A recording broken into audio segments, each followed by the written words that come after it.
복 있는 사람의 5분 묵상. 입술의 열매가 자신의 삶을 결정한다. 잠언 10장 18절에서 32절 말씀입니다. 미움을 감추는 자는 거짓된 입술을 가진 자요, 중상하는 자는 미련한 자이니라. 말이 많으면 허물을 면하기 어려우나 그 입술을 제하하는 자는 지혜가 있느니라. 의인의 혀는 순언과 가까니와 악인의 마음은 가치가 적으니라.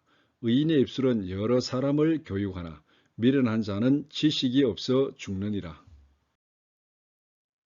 여호와께서 주시는 복은 사람을 부하게 하고 근심을 겸하여 주지 아니하시느니라. 미련한 자는 행악으로 낙을 삼는 것 같이 명철한 자는 지혜로 낙을 삼느니라.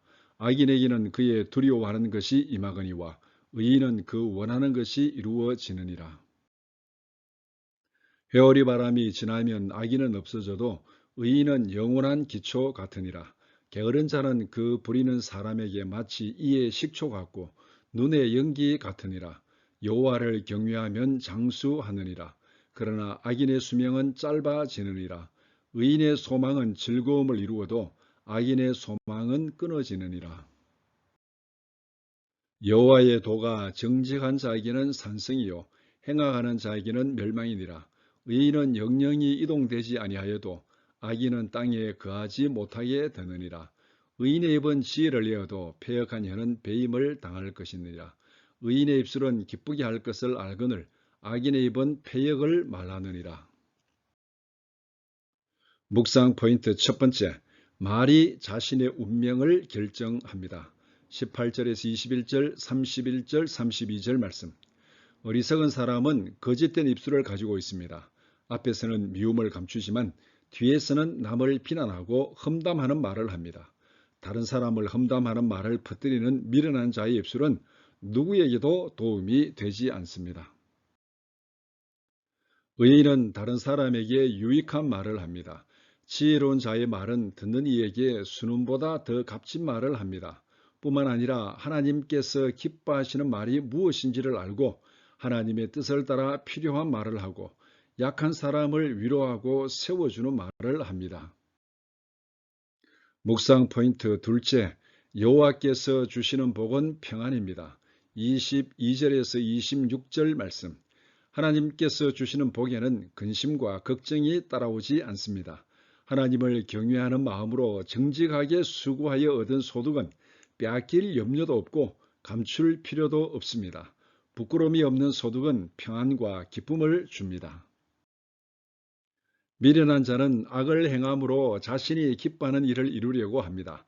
자신의 행복을 위해서 악을 행하지만 거기에는 항상 형벌에 대한 불안과 두려움이 따라다닙니다.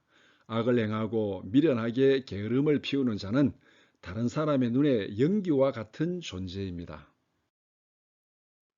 묵상 포인트 셋째, 여호와의 말씀이 선과 악을 심판하는 기준입니다. 27절에서 30절 말씀. 여호와를 경외하는 자는 어떤 상황에서도 소망을 잃지 않고 하나님의 말씀에 순종합니다.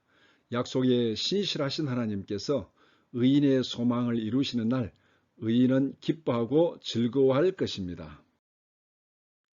악인은 여호와의 말씀을 거역하고 자기의 욕망을 따라 행동합니다. 하나님께서 악인의 행동을 평가하시고 심판하시는 날 악인의 기대와 소망은 한순간에 무너집니다. 여호와의 말씀이 의인에게는 그의 소망을 이루는 산성이지만 악인에게는 욕망을 심판하는 재앙입니다.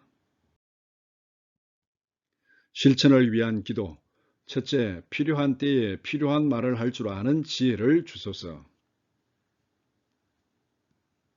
둘째, 여호와를 경외함으로 주님이 주시는 위로와 평안을 누리게 하소서. 셋째, 약속에 신실하신 하나님의 말씀을 믿고 소망을 잃지 않게 하소서. 오늘도 하나님의 지혜롭고 진실한 청지기로 살아가는 하루가 되기를 축복합니다.